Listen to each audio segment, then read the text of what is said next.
Assalamualaikum warahmatullahi wabarakatuh. Saya Syihabuddin. Terima kasih banyak kerana anda berada di channel YouTube saya dan terima kasih banyak jika anda telah tekan butang subscribe. Kalau belum tekan butang berkenaan, tekan butang itu sekarang. Jika ada video-video yang bermanfaat, insya-Allah akan ada di feed YouTube anda. Jangan lupa juga sahabat-sahabat untuk jadi channel member kita. Join membership kita dekat bawah, tekan join member sekarang. Moga-moga dengan joinnya anda ke member kita, ia akan dapat memberikan impak yang lebih baik dalam projek memandaikan umat dengan ilmu. Sahabat-sahabat, baru-baru ni ramai orang hantar mesej kepada saya untuk saya ulas satu video yang tengah viral dekat TikTok. Dia ajar tentang satu jenis solat yang agak menarik yang ramai orang tak tahu. Jom kita tengok dulu video berkenaan dan kita berikan ulasan selepas itu. Sahaja aku sembahyang sunat duha serta sunat taubat serta sunat hajat serta sunat istigharah serta sunat wudu. Allah.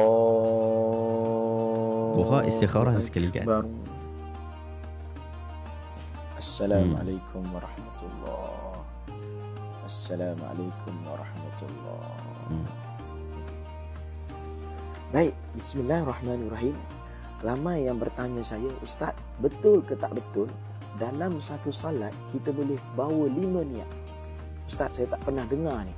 Dalam satu salat kita, sebentar tadi saya telah gabungkan solat duha berserta 5 niat yang lain. Daripada mana datangnya hujah ini? Jadi apa yang kami buat dalam bidang ini, kami ada detail modul berkenaan dengan solat yang sempurna. Kami nak dedahkan banyak lagi ilmu bab solat yang belum didedahkan. Dalam solat kita, ulama mengira sehingga ada 500 sunnah solat. Dan kita belum faham secara lengkap bagaimanakah rukun solat yang sempurna, syarat solat yang sempurna. Nak belajar bersama bidai, kami mengadakan satu kelas yang tertutup khusus bab solat. Kalau ikut kenyataan Ustaz ni, dia sebenarnya dia nak promote satu program yang dia tengah buat dekat bidai, mungkin satu aplikasi atau seumpama dengannya untuk ajar orang tentang solat, mungkin solat sunat juga termasuk. Dan apa yang dia lakukan tadi tu, dia nak jelaskan dekat dalam tu. Mungkin ada penjelasan beliau. Sekejap saya semak sekejap. Ini daripada TikTok milik Amar Mirza Bidai. Dia bagi penjelasan ke tak? Dia macam tak bagi penjelasan pula kan. Saya tak jumpa penjelasan lanjut berkaitan tentang isu daripada ustaz ini, tetapi mungkin sahabat-sahabat kalau jumpa penjelasan daripada ustaz ni ataupun ustaz ini sendiri dia berikan penjelasan, mungkin boleh kongsikan kepada saya. Jadi buat masa ni kita berpada dengan apa yang kita ada, dengan maklumat-maklumat yang kita ada dan kita berikan penjelasan. Moga-moga ustaz ini juga dapat memberikan penjelasan yang lebih lanjut, akhirnya dapat memberikan manfaat ilmu kepada kita semua. Sahabat-sahabat, saya tahu sebab apa anda bertanya saya tentang hal ni. Sebab macam ustaz tadi sebut juga, jarang orang sebut tentang hal ni ataupun tak ramai orang tahu tentang hal ini, iaitu boleh menggabungkan solat-solat sunat di dalam satu solat sunat. Biasanya para ulama membincangkan tentang menggabungkan 2 solat sunat pada satu waktu. Tetapi ustaz ni dia tambah lagi, dia kata dia masukkan sampai 5 solat sunat. Tetapi menarik juga bila ustaz ni dia gabungkan solat sunat yang agak krusial dalam perbincangan para ulama, iaitu dia gabungkan solat sunat istikharah dan juga solat sunat duha. Jadi kita dengar sekali lagi apa yang dia sebut. Sahaja aku sembahyang sunat duha taubat serta sunat hajat.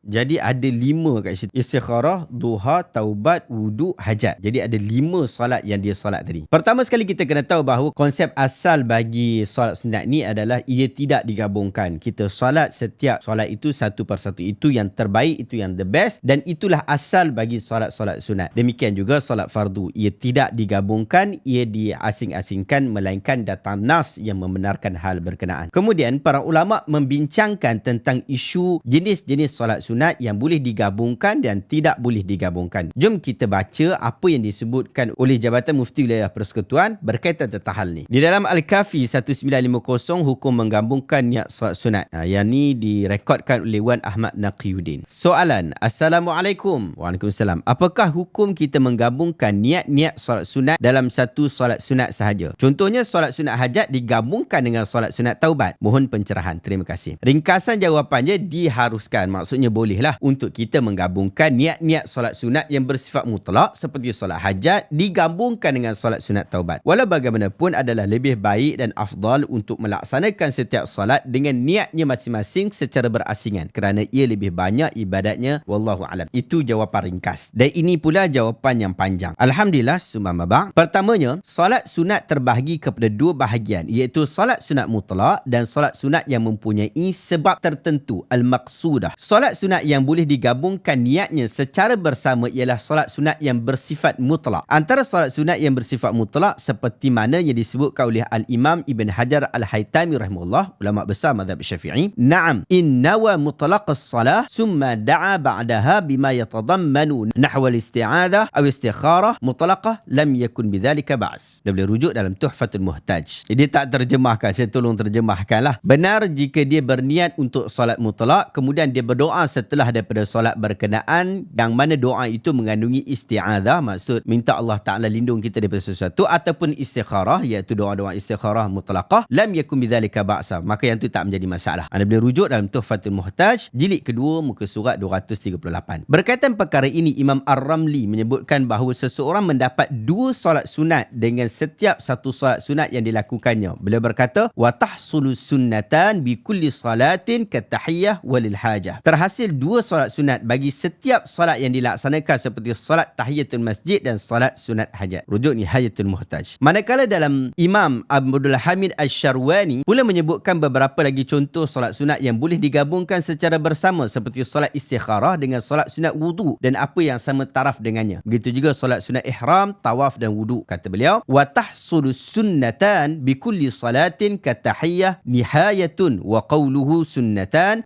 al-istikharah wal wudu. Wa ma alhaqa bihi wa fi simmim 'anil 'ubab wa rak'atan lil ihram wa ba'da at-tawaf wa ba'da al-wudu wa la mujaddidan yanwi bi kulli sunnatahu wa tahsulu kulluha bima tahsulu bihi at-tahiyyah. Terhasil dua solat sunat yang dilakukan dengan satu solat sunat seperti solat sunat hajat. Imam Ar-Ramli menyatakan dua solat itu juga antaranya solat sunat istikharah dan wudu, dan solat yang seumpamanya seperti mana disebutkan oleh Syekh Ali Asy-Syabramardisi. Manakala Syekh Ibn Qasim Al-Abadi menambah solat sunat ihram, tawaf dan selepas wudu walaupun memperbaharuinya. Apabila seseorang berniat dengan kesemua niat tersebut, maka terhasil setiap daripadanya seperti solat sunat tahiyatul masjid, rujuk Hasyiah Asy-Syarwani. Di samping itu, solat sunat yang terikat dengan sebab-sebab tertentu seperti solat sunat rawatib, solat duha, solat dua gerhana matahari dan bulan, solat istisqa, solat tarawih, solat witir dan solat jenazah, ia tidak boleh digabungkan antara satu sama lain. Hal ini kerana ia solat yang mempunyai tujuannya khusus dan tata cara yang tersendiri. Namun, ia boleh digabungkan dengan beberapa solat sunat mutlak seperti solat tahiyatul masjid, solat sunat wudu dan seumpama dengannya. Walau bagaimanapun, hendaklah ditegaskan bahawa jika solat-solat sunat tersebut dilaksanakan secara berasingan, iaitu setiap solat dengan satu niat, maka hal tersebut lebih afdal. Ini berdasarkan kaedah fiqh yang menyebutkan bahawa ma kana aktsara fi'lan kana aktsara fadlan. Apa yang lebih banyak perbuatannya, maka lebih banyak pahalanya. Oleh yang demikian, jika tiada sebarang kesulitan dan kesukaran, maka lebih baik dan afdal melaksanakan solat dengan niat-niatnya yang tersendiri kerana perbuatannya lebih banyak. Kesimpulannya, antara solat sunat yang boleh dihimpunkan niat-niatnya ialah solat sunat mutlak sahaja atau solat sunat mutlak beserta dengan solat sunat maqsudah, iaitu tujuan yang khusus. Contohnya seperti solat sunat hajat, iaitu mutlak, digabungkan dengan solat sunat hajat mutlak dan solat sunat